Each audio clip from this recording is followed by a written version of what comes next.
Yes, guys, welcome back to the channel. Welcome back to a brand new video. Brentford have set the asking price for Ivan Toney at £100 million. At least that is what it will cost to sign him in January, according to The Athletic. Now, there are two stories here. One from Fabrizio Romano, and he's quoting the director of football at Brentford, that is Lee Dykes, who says that any team that actually wants to sign Ivan Toney will have to pay a huge amount of fee. The Athletic is saying that Arsenal don't stand a chance on Ivan Toney because they, Brentford, don't want to sell in January. Who has the reliable story? Who has the better story? We're going to be diving into my opinion, why I think Ivan Toney is for sale in January, but it might not be Arsenal. I don't see us paying 100 million in January. And of course, if we were to pay 100 million for both Ivan Toney and Victor Osimhen, where should Arsenal put the good money? Where do we pay more? Do we pay more for Osimhen, or do we actually place the 100 million for Ivan Toney? Both are very good strikers,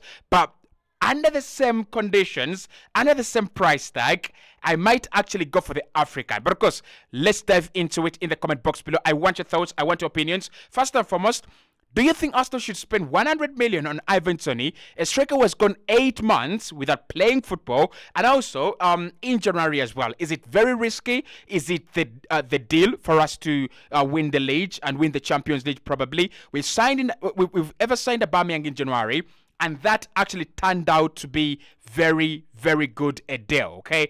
Of course, I want your thoughts on Ivan Toney and Victor Osimhen. Do you think Osimhen is the guy? Do you think Ivan Toney is the guy? I still want your thoughts right on that as well, okay? So let's dive into the stories, and let's start off with the big one. It comes in from The Athletic. We're saying that Brentford don't want to sell Ivan Toney in January, and it would take a very large bid. They're saying still we're talking about something approaching 100 million pounds to make them even reconsider. Now, this is a very, very interesting story here, because Brentford, right from the start, have always been in the middle. They've always said, we would love him to stay, but we do not have a lot of power to actually keep him around. So if he wants to go, then there are high chances that we will let him go. If he wants to go, then there are high chances that he will leave if a club comes in with the right amount of money. The Athletic right now are saying that Brentford don't want to sell, and it will take a huge bid for them to reconsider. And I kind of understand where that angle is coming from. Brentford at the moment are not a high-flying side. So they wouldn't say they're really doing very well without Ivan Toney. They've been cruising and flying. I don't think that is the case. I think they're actually missing Ivan Toney. I think they need him. I think they're desperate for those 4 weeks that are remaining on his ban to end and have him back on the pitch. But I also don't think, if Chelsea came in with 100 million, if Chelsea came in with 90 or 80 million, I don't think Brentford are going to turn down 80 million, okay? I don't think they're going to do that. I think what they're trying to do here is they're raising the bar, and every club does this. Like West Ham have done it before, Arsenal themselves have done it before, Man United have done it before. When you're going to sell an expensive player, you've got to raise the bar so high so that your starting position is a good amount, right? But also Brentford understand that the striker market is crazy. Like, listen, there's about 5-6 top sides. They're looking for a good striker, and Ivan Toney could actually play anywhere in Europe right now. So I wouldn't actually believe that they don't want to sell. I think they have set 100 million. That is true, and that is because they don't want to be outsmarted in the market. So imagine they said we'll be selling for 70 to 80, right? Anyone will start a lowballing negotiation process at around 40 million, and they would end up selling at around 69 million or 67 million. So they put it at 100 so that if you want to buy him, you start at 80 or 70, and then it goes on increasing. I won't be surprised if a club like Chelsea, or even Arsenal actually, pay about 80 or 90 million for Ivan Toney. So that's the first angle, and it comes in from the good people at The Athletic. It's a very good story. I like the people at The Athletic. I just don't believe the whole story. I believe part of it. Now, the second one comes in from Miguel Delaney at The Independent, and he says Arsenal are leading the chase for Brentford's Ivan Toney in what is going to be, right, what is shaping up to be one of the best January transfer window major sagas. Okay, so that is according to Miguel Delaney, chief reporter and also chief editor at the Independent. I do like Miguel Dylan. He's like his a knowledgeable guy. I've seen him on Sky a couple of times, and I'm like, yeah, if my career rolls out like Miguel Dylan's, I'll be absolutely okay with that. But the thing with Miguel Dylan and the Independent is it's quite very speculative, right? They think Arsenal are ahead, but they don't have a reason why. And I also don't feel Arsenal are really the only club that have big chances of signing Ivan Toney. I think we are ahead. I think maybe 60% he wants to come to Arsenal. Maybe 65% he wants to come to Arsenal. But there's no concrete evidence that he won't be swindled by Chelsea or Tottenham Hotspur. For instance, if I think Tottenham have more money to spend on Ivan Toney in January as compared to Arsenal. And that is true. Because at the moment, they have sold Hurricane, they have bought some crop players, and they still have a lot of money on them, disposable income. I think Chelsea, I don't know how they deal with FFP rules. I don't know how they actually get away with it, but they do have 100 million euros to spend on a player like Ivan Toney. But when he says that we are leading the race, probably he's talking about us being a very good project that will attract, the player and his team. Us being in good relations with Brentford after agreeing the David Raya deal. And also, probably, he's also talking about the fact that Ivan Toney has talked on a podcast before, on the Diary of a CEO, that he would love to play for Arsenal because they have a very good project and he loves to be part of an organized team. But I don't see, logically, where Arsenal are ahead in this race. Like, anyone has the same chances. Like, Chelsea have the same chances, Tottenham have the same chances. I would actually say, at the moment, as things stand, we don't even have the biggest chances because we are afraid of financial fair play, breaching. That is true. But I want us to look at what Fabrizio Romano actually put out, and this actually could be the game changer. So according to Fabrizio Romano, he says, and he's actually quoting Lee Dykes, one of the directors at Brentford. He says, Brentford director Lee Dyke has confirmed they want an important bid to let Ivan Toney leave in January. There should be interest.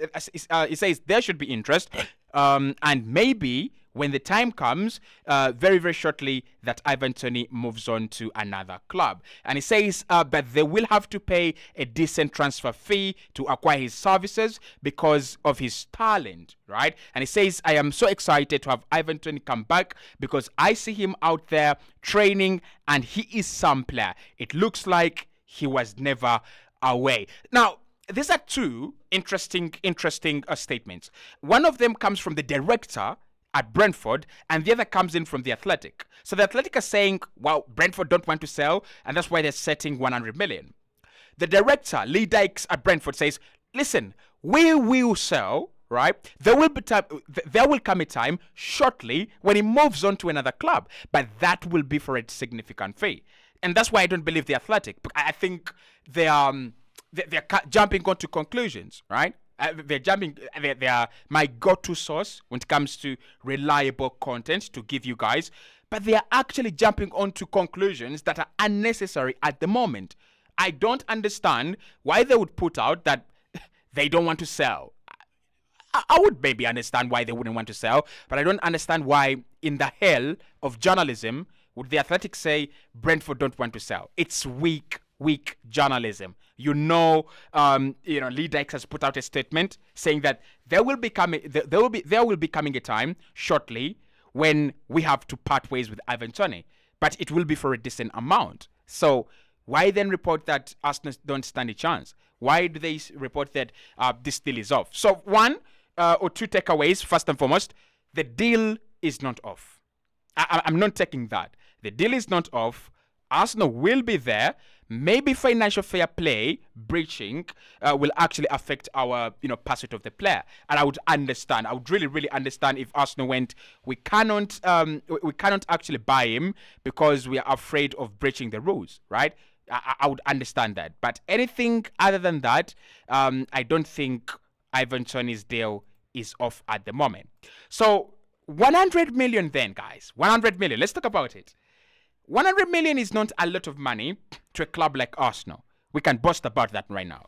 We have spent 100 million on Declan Rice. We have also spent 100 million on Kai Havertz and Jalen Timber combined, right? So those are those are three players costing upwards of 200 million euros, and actually upwards of 200 million pounds. The question is Ivan Toney worth 100 million? This is where we are going to agree to disagree, and this is where this channel is going to be split apart. In the summer, I said this. I said Declan Rice was not worth 100 million. And at the time, I was right. At the time of recording that video, I was actually right. He was not worth 100 million. At the moment, if you're buying this Arsenal Declan Rice, he is 105 million. Right now, I would pay 105 million for Declan Rice guaranteed. In the summer, I think we overpaid. I think it was kind of an overpay, right? Why? Because Manchester City, stupidly, those bastards came and skyrocketed the price.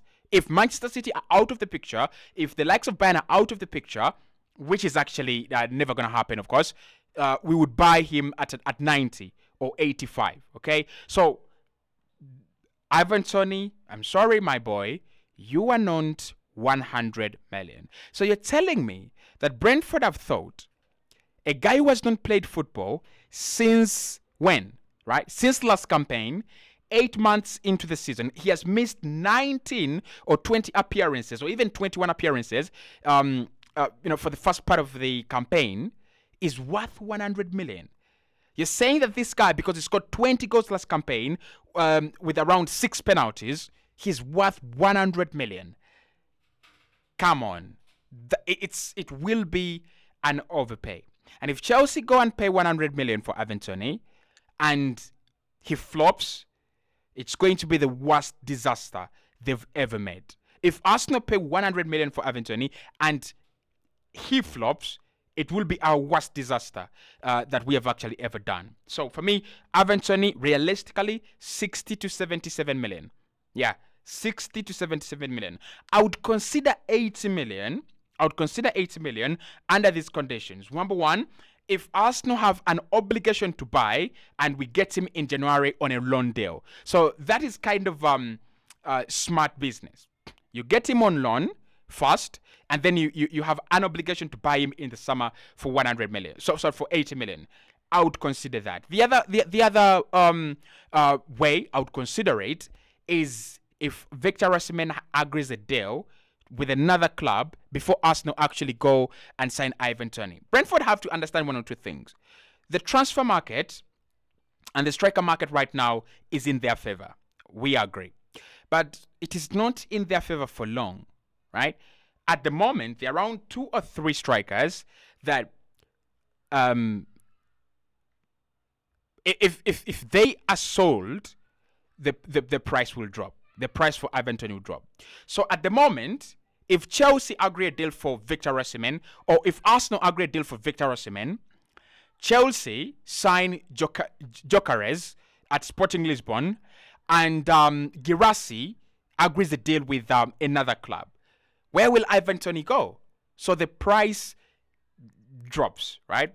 But they're looking at January, obviously. They think Man United want a striker. There's a tick there. Arsenal wanted a striker. There is a tick there.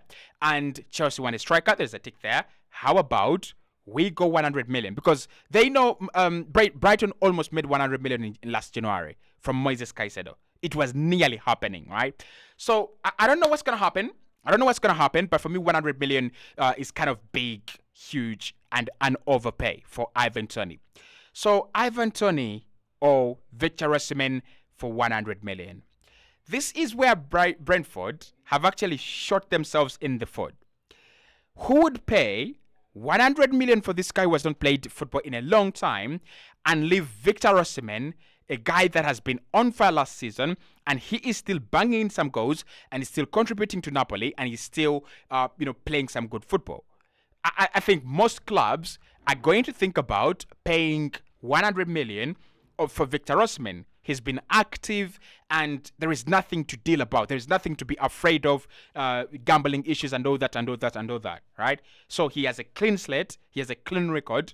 So most clubs will actually go for Victor Osimhen. But the big breaking news is that we have to pay 100 million for Ivan Toney, and that could actually increase if he stays at Brentford in January, and then we look at a January move, a summer move, then we might actually be hearing 150 million for Ivan Toney. But of course, I'll keep you updated only if you subscribe, you hit the like button, and you let me know your thoughts in the comment box below.